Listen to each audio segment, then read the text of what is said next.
Iya. Aku melu seneng yen Nduk.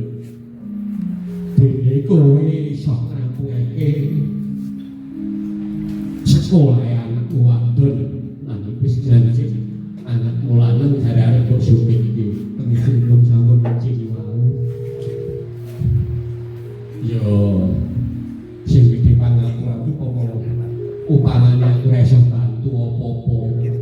gandeng keadaan yo sing gede pangaku yo kudu dados saka nang sunyepun kamas mawon lho sunyep yo tetep paduka dados sunyepun swargi ujug-ujug Mas Moyo ini Nduk upamane aku ngomong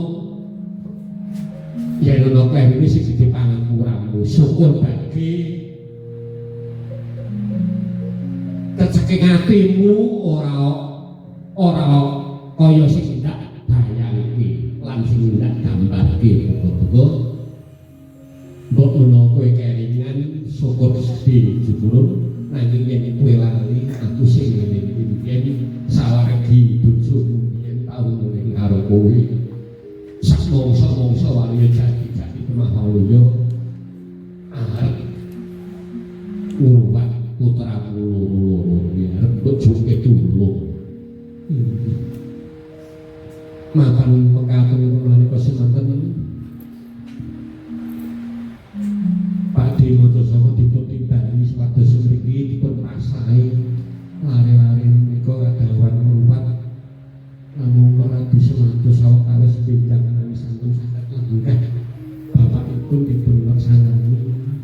kaselak kundur kasih dan jadi ikadok buku ini panjangan logo beberapa tiga kalian pulau tetap bagi kelujudi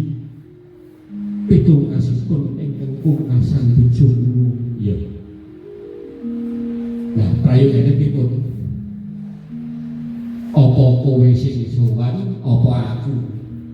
maka ning boten pangamen manggo dateng mojo saka kemawon pasrah buku adem sanipun tak dimuju saka iya ayo alon-alon